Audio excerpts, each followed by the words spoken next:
Commander Jake Morrison stood in the center of the Earth Defense Council chamber. His hands were steady, but his heart was beating fast. On the massive screen in front of him was the face of something that should not exist. Ambassador Zethkri had 6 arms, 4 eyes, and skin that looked like polished metal. The alien was speaking, and every word made the situation worse. "Your species has been judged," the alien said. His voice came through the speakers with a sound like grinding metal. "The Galactic Council has made its decision. Humanity shows all the signs of a destroyer species." Jake looked around the room at the other human leaders. President Martinez sat with her face pale. General Brooks had his fists clenched so tight his knuckles were white. Dr. Lisa Grant was taking notes, but her hands were shaking. "What does that mean?" Jake asked. He kept his voice calm, even though he wanted to shout. Zethkri's 4 eyes blinked in sequence. "It means you are dangerous. Your species fights too much. You kill your own kind. You destroy your own planet. Species like yours always grow to threaten others." Dr. Grant stood up. She was a small woman with gray hair, but her voice was strong. "That's not fair. Yes, we have wars. Yes, we make mistakes. But we also create beautiful things. We help each other. We can learn to be better." The alien made a sound that might have been laughter. Many species have said the same thing. They all became threats in the end. The galaxy learned this lesson long ago. Captain Ryan Bell was studying his tablet. He looked up with concern in his eyes. "Sir, our satellites are picking up massive energy signatures throughout the solar system. There are ships out there, lots of them." Zethkri nodded. "The containment fleet is already in position. 47 different species have sent ships. Over 10,000 vessels surround your system." Jake felt his stomach drop. 10,000 ships. Earth had maybe 50 vessels that could be called warships. And most of those were barely tested prototypes. "We're giving you one choice," Zethkri continued. "Prove you are not a threat. You have 1 solar cycle, 365 of your days. If you can show us you will never be dangerous to the galaxy, we will let you live. And if we can't prove that?" President Martinez asked. Her voice was barely a whisper. "Then every human will be eliminated. Your planet will be sterilized. Your species will be removed from existence." The alien said this like he was discussing the weather. Lieutenant Amy Stone was at her communication station. She had been quiet during the whole meeting, but now she raised her hand. "Sir, I'm picking up something strange. There are other signals in the deep space bands. Coded transmissions between the alien fleets." "What kind of transmissions?" Jake asked. Amy frowned at her screens. "I can't decode most of it, but I'm catching some words that the translation system recognizes. They keep mentioning something called the Devourers, and there's talk about barriers failing." Zethkri's metallic face changed color slightly. "Those transmissions are classified. You should not be able to intercept them. But we did," Amy said. "And there's something else. They're scared, really scared. Not of us. Of something else." Double quotes. Dr. Grant stepped closer to the screen. "Ambassador, what are the Devourers? Why are your people frightened?" For the first time, the alien looked uncertain. His 6 arms moved in what might have been nervous gestures. "That is not your concern. Your only concern is proving you are not a threat." Colonel Nick Price had been silent through the whole meeting. He was a big man with scars on his face from Earth's last global conflict. Now he spoke in his deep, rough voice. "You're not telling us everything. There's something else going on. Out there." Zethkri's image flickered.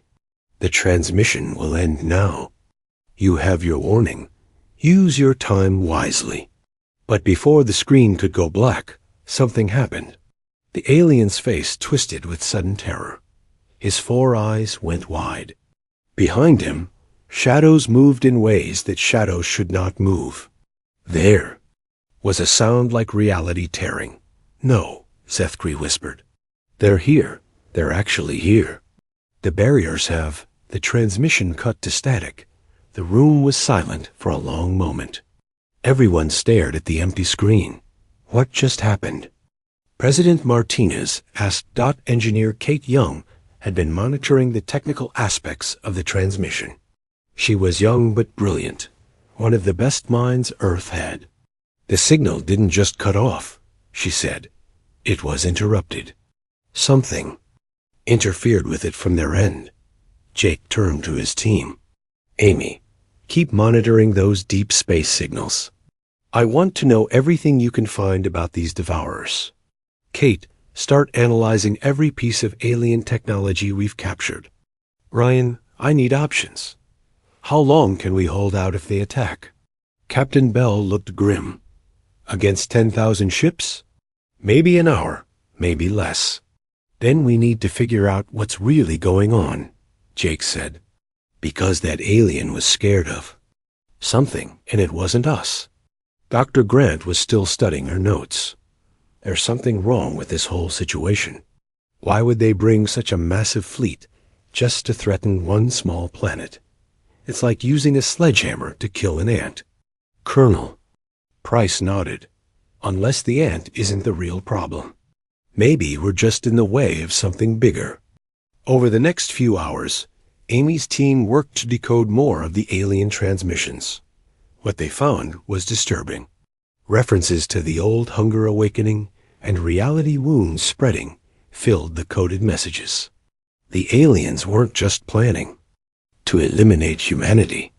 They were terrified of something else entirely. Jake stood at the observation deck, looking out at the stars. Somewhere out there, 10,000 alien ships waited to destroy his species. But somewhere else, something had scared a galactic civilization so badly they were willing to commit genocide just to be safe.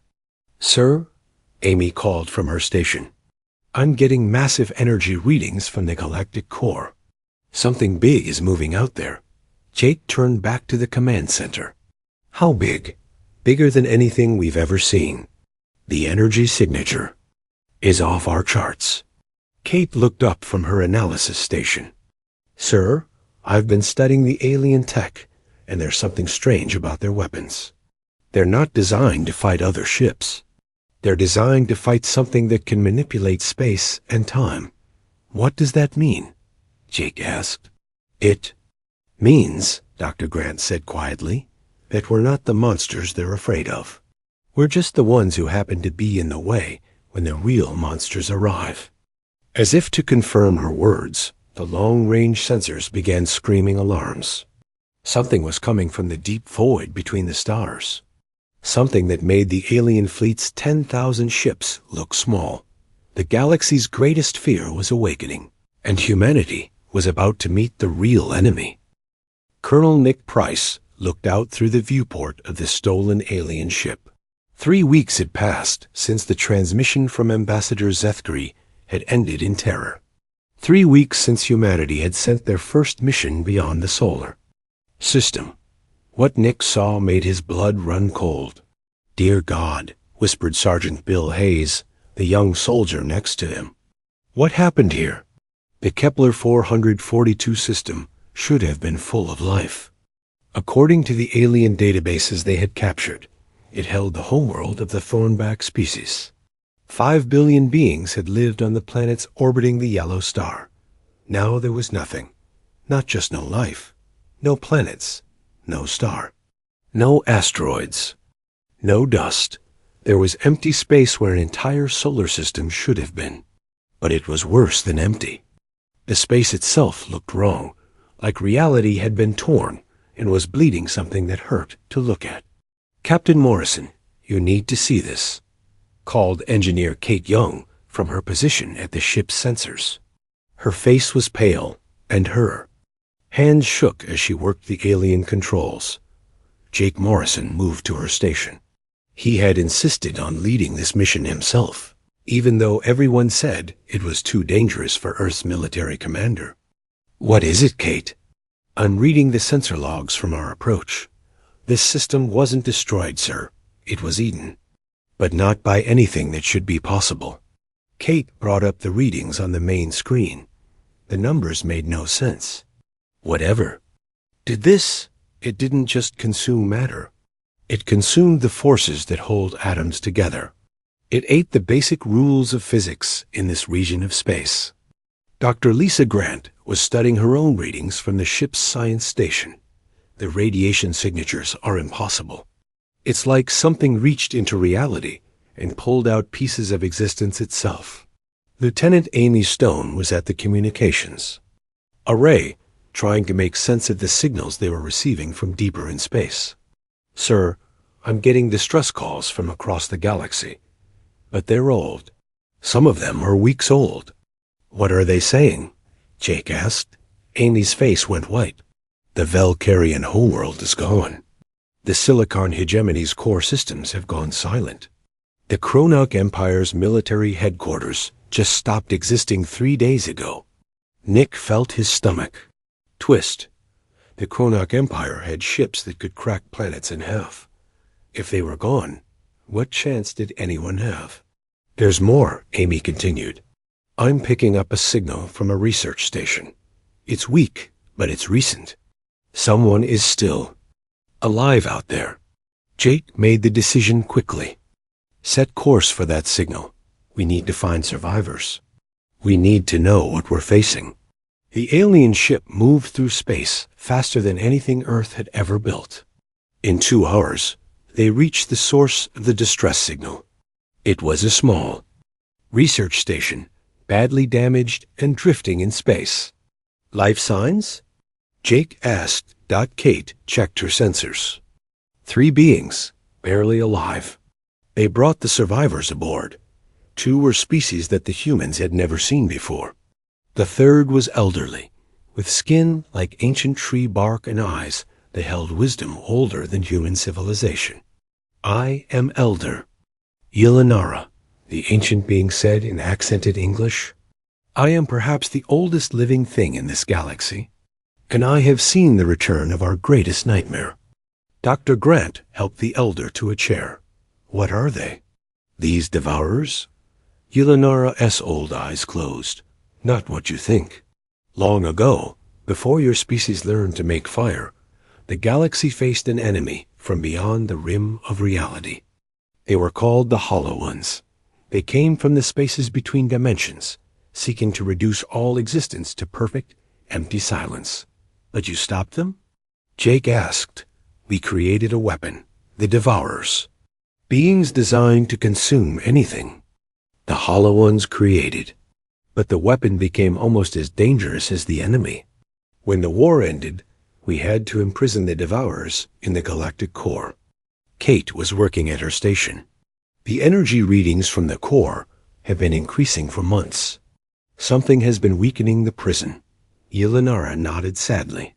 High Commander Morden of the Kronok Empire discovered the prison technology. He thought he could weaponize it against other species. His tampering damaged the barriers. Amy looked up from her communications. Sir, I'm getting reports from across the galaxy. The Devourers aren't just attacking random systems. They're moving in a pattern. They're heading for the galactic rim. Why? Nick asked. Because, Yelanara whispered, something is hunting them. The Hollow Ones have returned, and the Devourers are fleeing toward the edge of the galaxy, consuming everything in their path to fuel their escape. The ship's alarms suddenly began screaming. Kate's hands flew over her controls. Energy spike incoming. Something big just entered the system. On the main screen appeared something that should not exist. It was a ship, but it was made of twisted space itself. Reality bent around it like light around a black hole. Just looking at it made their eyes water and their minds hurt.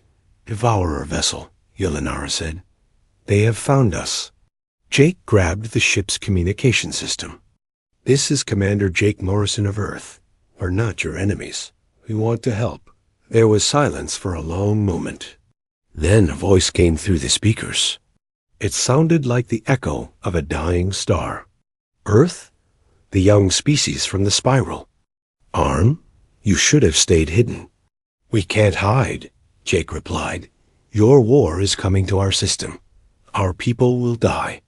All people will die, the voice said. The hollow ones have returned. We consume to survive, but we cannot consume enough. They are too strong. Dr. Grant stepped forward.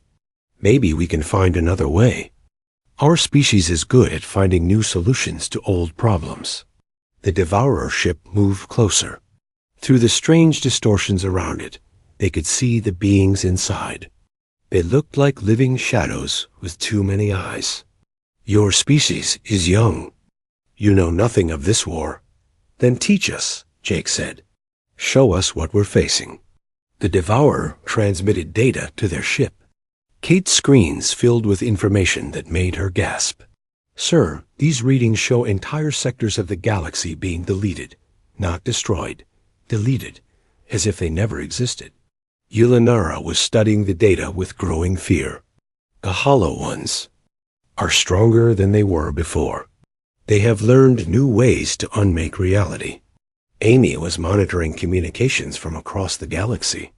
The reports were getting worse by the hour. The Galactic Council's main fleet just encountered a Hollow One force near the Andromeda border. The entire fleet simply stopped existing. Nick was looking at tactical displays.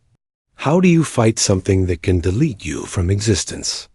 You don't, the Devourer replied. You run. You consume everything you can to grow stronger. You hope it is enough to escape to another galaxy. Jake felt anger building in his chest. That's it? That's your plan? Run away and let everything die? What else is there? The Devourer asked. We are the strongest weapons ever created, and we are not strong enough. Then maybe, Dr. Grant said quietly, you need to try something. You've never tried before. What? Both the Devourer and Yulinara asked at the same time. Grant smiled, but it was a sad smile. You need to try working with the species you were created to protect, all of us together. Even the young, foolish.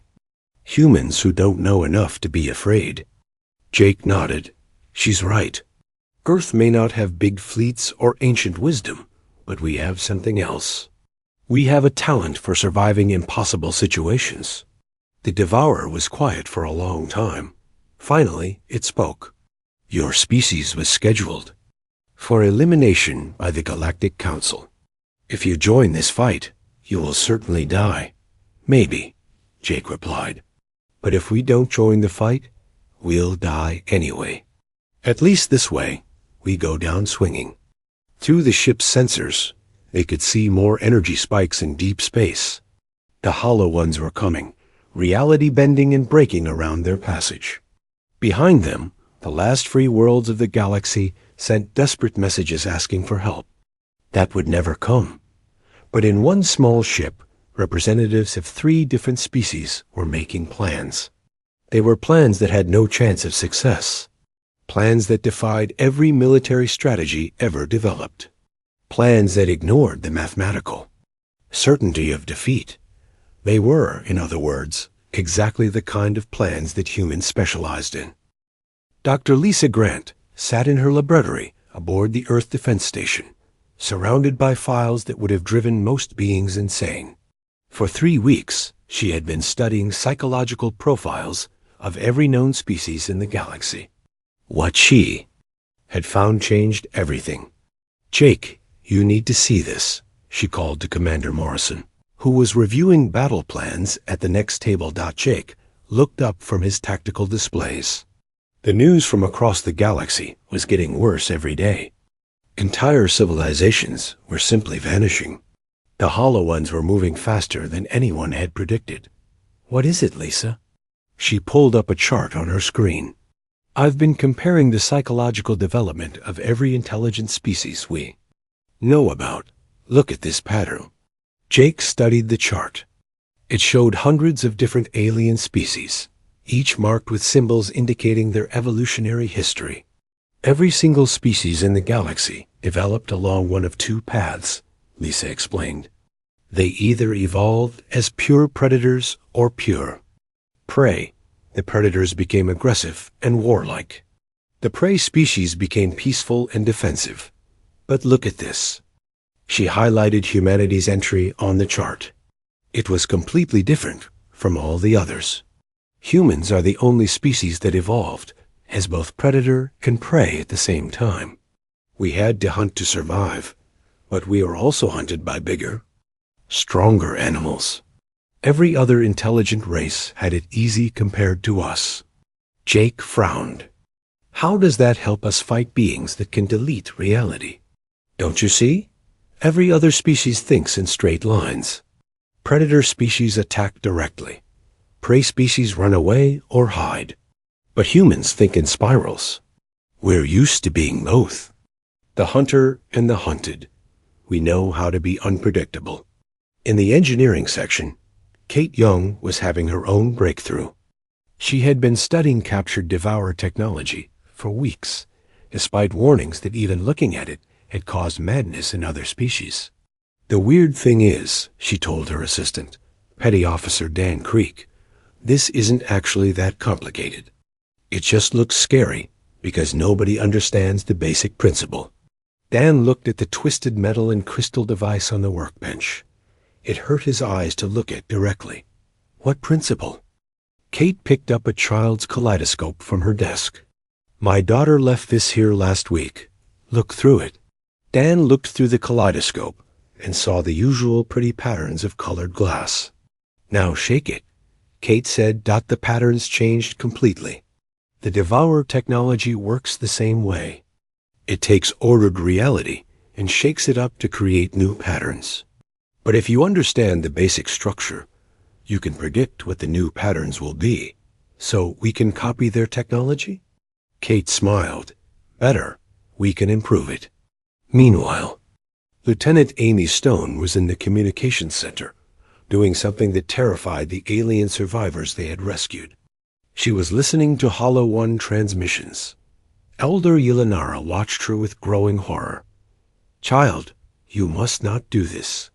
Others who have tried to understand their communications have lost their minds. Amy didn't look up from her equipment. Maybe, but I'm starting to understand something. They're not just destroying things randomly. Listen to this. She played a recording of Hollow One signals. To most ears, it sounded like the screaming of reality itself. But Amy had been analyzing the patterns. There's structure here, mathematics. They're not just chaos. They're trying to solve a problem. What problem? Yelinara asked. Amy's face went pale. They're afraid. The Hollow Ones are running away from something even worse than they are. In the training areas, Colonel Nick Price was teaching human soldiers to fight in ways that made no sense to anyone else. The alien observers thought the humans had gone. Insane. Remember, Nick told his troops, normal tactics won't work against the Devourers. They can predict any logical military strategy, so we're going to be illogical. Sergeant Bill Hayes raised his hand. Sir, how do you be illogical on purpose? Nick grinned. Easy. We do everything backwards. When they expect us to attack, we retreat. When they expect us to retreat, we attack. When they expect us to go left, we go right. When they expect us to go right, we spin in circles and sing songs. The soldiers looked confused, but they were used to following orders that seemed crazy. The first real test came when a small Devourer scout force appeared at the edge of the solar system. Jake took personal command of the human fleet, such as, it was 12 ships against entities that could unravel the fabric of space. All ships, remember the plan? Jake said over the communication system. We're not trying to win. We're trying to confuse them. The Devourer ships moved in perfect formation, their reality-warping weapons, charging up to delete the human vessels from existence. Then the humans did something no military force in galactic history had ever done. They split up and started flying. In random patterns, not tactical patterns. Actual random patterns. Some ships flew in figure eights. Others flew backwards. One ship flew upside down while playing classical music on all frequencies. The Devour weapons fired, but they missed. The reality deletion beams were aimed at where logical opponents would be, not where completely insane opponents actually were. It's working, Kate reported from her position on Jake's ship. Their targeting systems can't lock onto us. We're too unpredictable. Captain Ryan Bell was commanding one of the smaller human ships.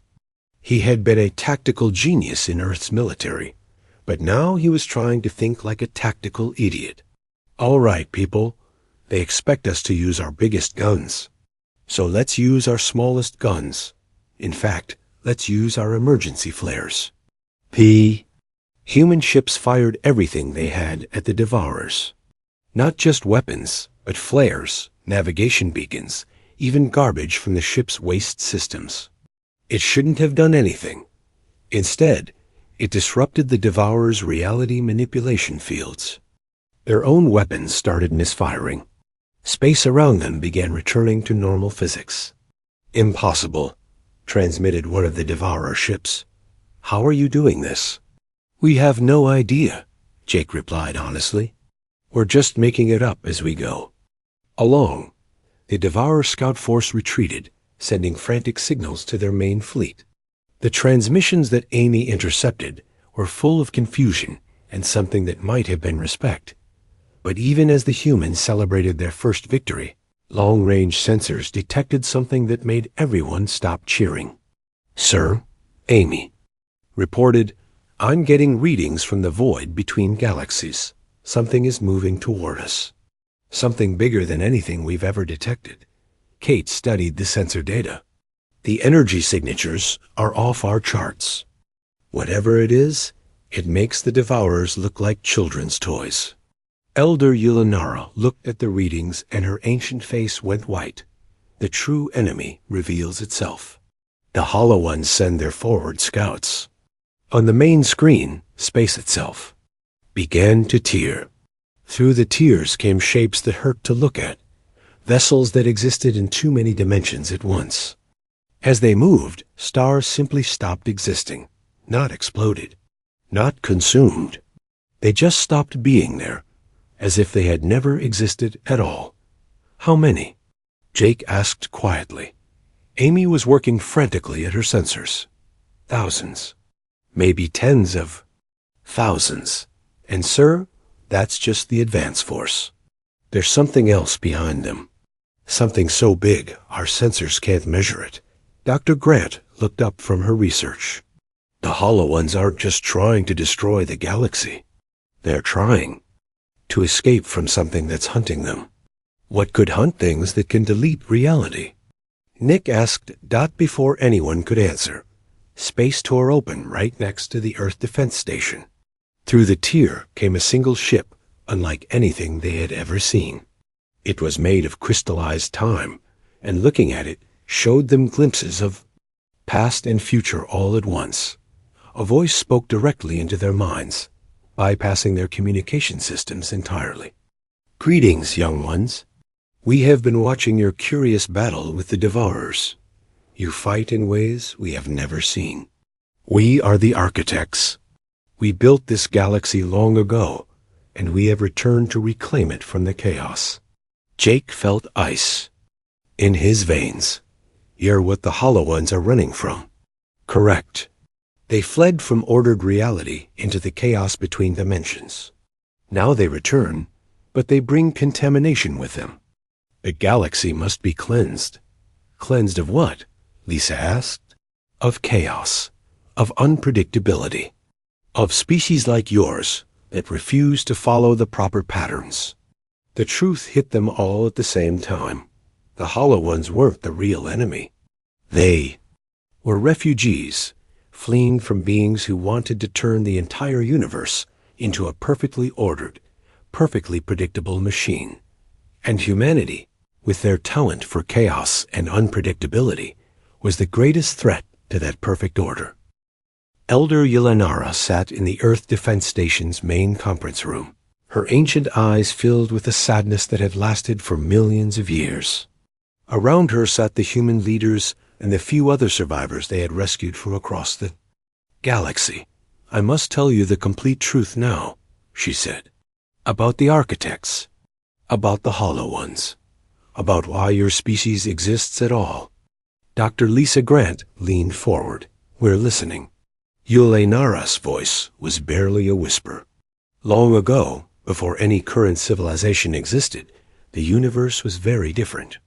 There were beings of pure order, the architects, who believed everything should follow perfect rules. And there were beings of pure chaos, who wanted everything to be random and wild." "The Hollow Ones?" Jake asked. "No, the Hollow Ones came later. They were created by the Chaos beings as weapons against the architects. But something went wrong. The Hollow Ones became something else entirely. They wanted to delete everything, both order and chaos, leaving only perfect emptiness." Kate Young was taking notes on her tablet. "So there were three sides in this ancient war. Yes, the architects wanted perfect order. The chaos beings wanted perfect randomness. The Hollow Ones wanted perfect nothing. The war nearly destroyed the universe itself."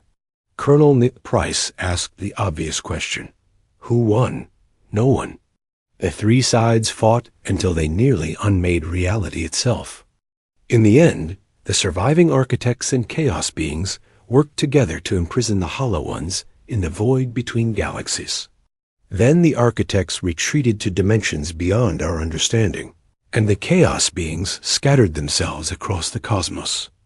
Amy Stone looked up from her monitoring station. "The chaos beings scattered themselves?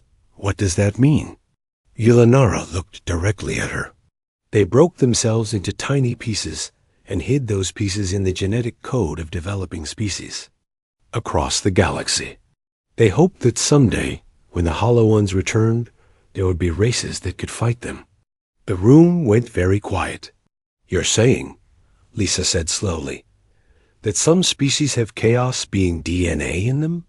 "Most species got very small amounts. Enough to give them creativity and adaptability, but not enough to be truly unpredictable. But one species got much more." Everyone looked at the humans in the room. Earth was seated by refugees from the final battle, Yulenara continued. "Your world was meant to be a backup plan, a place where the chaos being survivors could hide until they were needed again." Jake felt like the floor had dropped out from under him. "We're not really human." "You are human," Yulenara assured him. "But you are also the children of ancient gods of chaos. That is why you can think in ways that confuse the devourers. That is why the architects see you as such a threat." Engineer Kate Young had been quiet during this explanation, but now she spoke up. "That's why I could understand the devourer technology. It's based on controlled chaos, and I have chaos being instincts. And that's why I can listen to Hollow One transmissions without going insane," Amy added. "Part of me understands chaos at a fundamental level." Lieutenant Commander Ryan Bell had been studying tactical reports from across the galaxy. "Sir, we're getting reports that human tactics are working against both the Devourers and the advanced Hollow One forces. But the architects are adapting. They're creating new weapons specifically designed to counter chaos." Neek looked grim. "How long before they figure out how to counter us completely?" "Not long," came a new voice. Everyone turned to see that one of the Devourer entities had materialized in the room. It looked like a living shadow with too many eyes, but somehow it no longer seemed as terrifying as before. "We have been monitoring your communications," the Devourer said. "The architects are mobilizing their full strength. They have weapons that can impose perfect order on entire star systems. When they use these weapons, chaos becomes impossible." Dr. Grant stood up. "Then we need to act fast." "Can you take us to where the Hollow Ones are gathering? We need to talk to them." The Devourer's many eyes blinked in surprise. You wish to speak with the Hollow Ones? They will attempt to delete you from existence. Maybe, Jake said, but they're running from the same enemy we are. Sometimes you have to work with your enemies to fight a bigger threat. 2 days later, a small fleet of human and devourer ships approached the galactic rim. The space here was twisted and wrong, filled with tears in reality, where the Hollow Ones had forced their way back into normal space. Energy readings are off the charts, Kate reported. There are hundreds of Hollow One vessels out there. Thousands. Amy corrected. And they're all terrified. I can hear it in their transmissions. The largest Hollow One ship was the size of a moon, made of crystallized emptiness that hurt to look at. Jake's ship approached it slowly, broadcasting messages of peaceful intent. This is Commander Jake Morrison of Earth. We want to talk. For a long moment, there was no response. Then space around their ship began to twist. A voice spoke that sounded like the death of stars. Humans, the young chaos spawn. Why do you come to us? Because the architects are coming for all of us, Jake replied. We need to work together. There is no working together. There is only survival or deletion. Doctor. Grant stepped forward. You're wrong. We just proved that chaos and order can cooperate when we worked with the Devourers. You don't have to choose between perfect order and perfect chaos. There's a middle ground. The middle ground is what the architects seek to eliminate, the Hollow One replied. They will impose their perfect order on everything. All creativity, all unpredictability, all growth will end. Amy had been listening to the background transmissions between the Hollow One ships. They're not just running from the architects. They're running toward something. There's a safe zone they're trying to reach. What safe zone? Nick asked. The Hollow One was quiet for a moment. Show them. It finally said dot on their screens, appeared an image that made everyone gasp. It was a region of space where reality itself had been rewoven into something new. Neither pure order nor pure chaos, but a complex pattern that included both. The sanctuary, the Hollow One explained, built by the last alliance of order and chaos beings before the final war. A place where all possibilities can coexist. Where is it? Jake asked. Beyond the galactic rim. But the architects have found it. They are moving to destroy it before we can reach safety. Kate was studying the readings. Sir, if that place is destroyed, there won't be anywhere in the universe for chaos to exist. The architects will have won completely. Tilanara spoke from her position at the science station. And if they win, the universe becomes a perfect, unchanging machine. No growth, no creativity, no life really. Just endless repetition of the same patterns forever. Jake made his decision. Then we stopped them. All of us together. Humans, Devourers, Hollow Ones, anyone who wants the universe to stay interesting. Impossible, the Hollow One said. We have fought the architects for eons. They cannot be defeated. Maybe? Not by any one group, Lisa said. But we've learned something you haven't. Cooperation makes everyone stronger. When order and chaos work together, they create something neither could achieve alone. Colonel Price was already planning the military aspects. We'll need every ship, every weapon, every trick we can manage. And we'll need to move fast before they can complete their weapon. The Hollow One ship moved closer to the human vessel. You would fight beside us? Even though we have tried to delete you? You were scared and desperate, Jake replied. We understand that. Fear makes everyone do stupid things. But maybe it's time to stop being afraid and start fighting back. Over the next few hours, the strangest alliance in galactic history began to form. Human ships worked alongside Devourer vessels and Hollow One craft to plan an assault on the most powerful force the universe had ever known. The plan was insane. It had no chance of success. It required perfect cooperation between beings who had been trying to kill each other for millions of years. In other words, it was exactly the kind of plan that might actually work. But as they prepared for the final battle, Amy's sensors detected something that changed everything. Sir, massive energy spike from the Architect fleet. They're not waiting for us to reach the sanctuary. They're coming here. On the main screen, space began to tear apart as ships of crystallized perfection emerged from higher dimensions. The Architect fleet was beautiful in a terrifying way. Each vessel was a perfect geometric shape that existed in mathematical harmony with every other ship. How many? Jake asked. Kate checked her readings. More than we can count. And sir, they're not just ships. They're reality enforcement devices. Wherever they go, the laws of physics become rigid and unchangeable. The lead Architect vessel broadcast a message that reached every ship in the area. The voice was perfect, emotionless, and absolutely certain.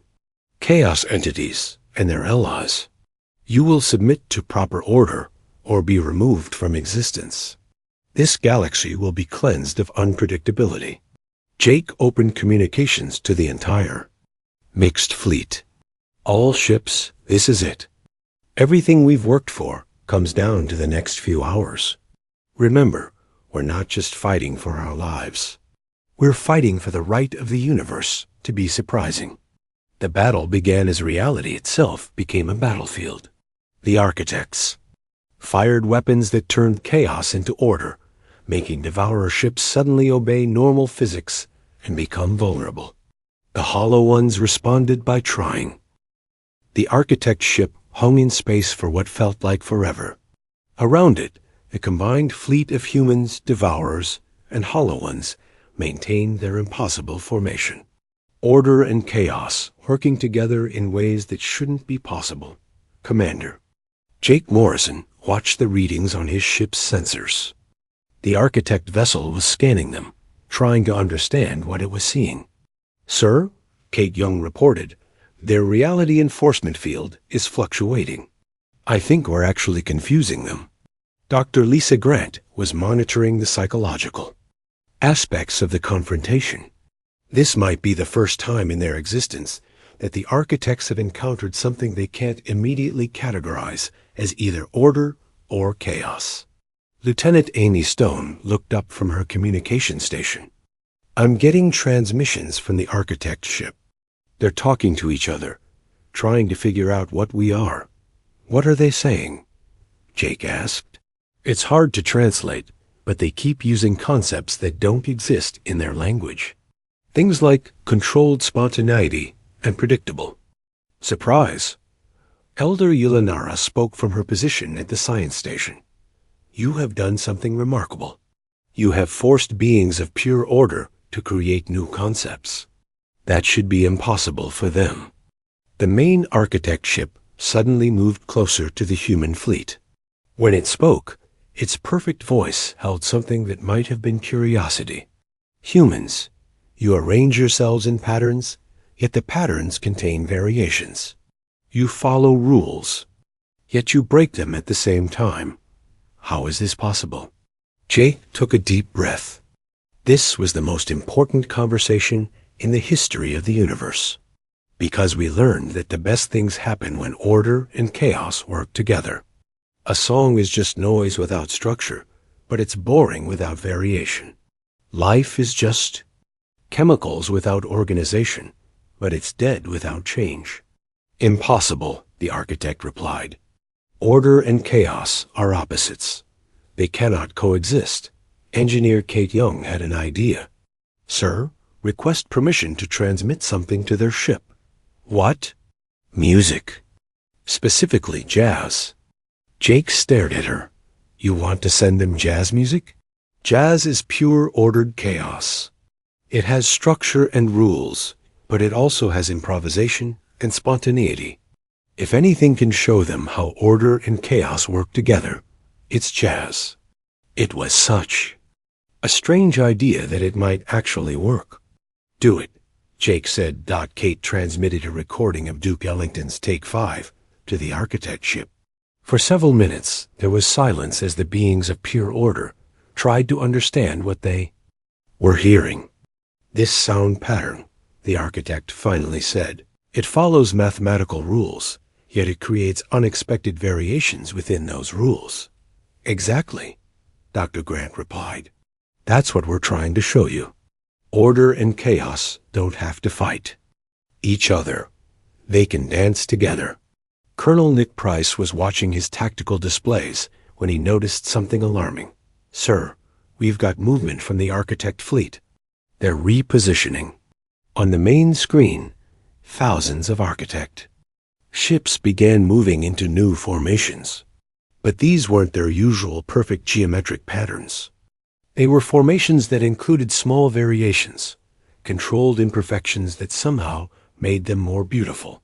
They're learning, Amy whispered. They're actually learning from us. But the moment of hope was shattered when space tore open, and something emerged that made even the architects look small. It was a ship the size of a planet, made of crystallized mathematics and burning with the light of absolute certainty. The prime architect, Elder Yelanara, breathed. The original creator of order. If it is here, then the situation is far worse than we thought. The prime architect's voice, when it came, was the sound of reality itself speaking. These experiments will cease. Order will be restored. Chaos will be eliminated. The universe will achieve perfect predictability. The local architect commander tried to protest. Prime, we have observed new possibilities. Order and chaos can coexist in stable patterns. Impossible. You have been contaminated by chaos. You will be purified. The prime architect fired a weapon. That hurt to look at. Where it struck the local architect ships, they became even more perfectly ordered than before. But in becoming perfectly ordered, they lost all creativity, all ability to adapt or learn. It's sterilizing them, Kate reported, in horror, making them so ordered that they can't think new thoughts. Jake made the hardest decision of his life. All ships protect the architects. They're on our side now. The human fleet moved to shield the contaminated architect ships from their own. Prime, it should have been suicide. The prime architect's weapons could delete entire fleets from existence. But something unexpected happened. When the prime's weapons hit the human ships, they didn't delete them.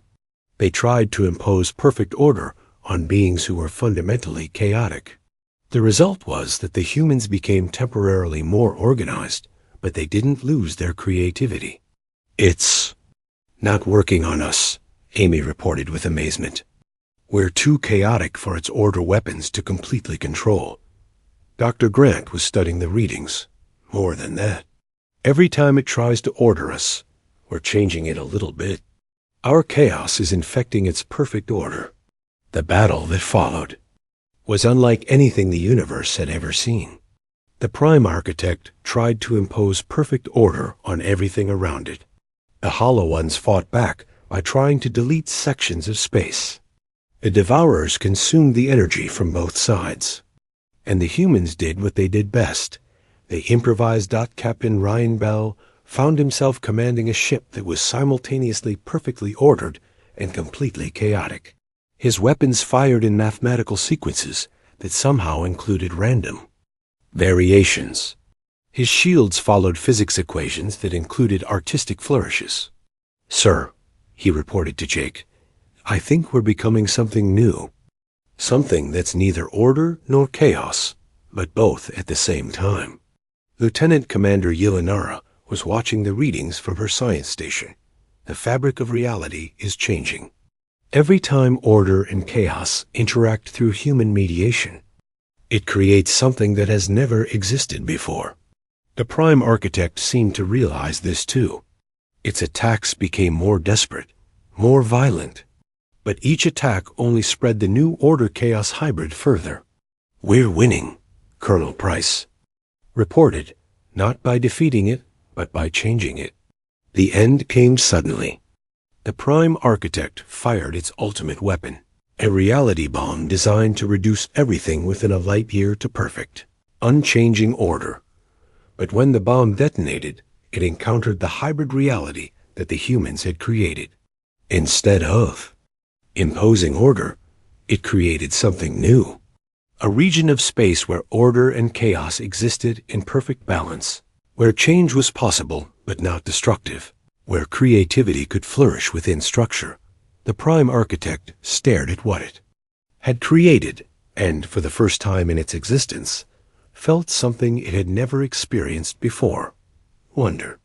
"What have you done?" it asked. "We've shown you," Jake replied, "that the universe is big enough for all of us. Order, chaos, and everything in between." In the months that followed, the new hybrid reality spread throughout the galaxy. Worlds that had been perfectly ordered began to experience controlled creativity. Regions of pure chaos developed stable structures that allowed growth and learning. The devourers found that they no longer needed to consume everything in their path. They could feed on the excess energy created by the interaction between order and chaos. The Hollow Ones discovered that they didn't need to delete everything.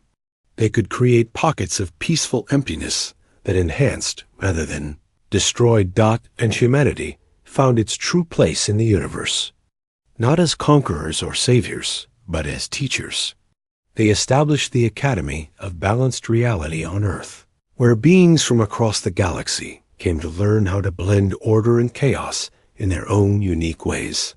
Commander Jake Morrison stood on the observation deck of the Academy, watching ships from hundreds of different species arrive and depart. Former enemies worked together, sharing knowledge and creating new possibilities. Dr. Lisa Grant joined him at the window. "Do you think we made the right choice?" Jake smiled. "I think we made the only choice. The universe is supposed to be surprising. We just reminded everyone else of that." In the distance, a new star was being born. It was a star that followed all the laws of physics, but it also sang in harmonies that had never existed before. It was perfectly ordered and completely chaotic. And it was beautiful. The universe had learned to dance, and the music would never end.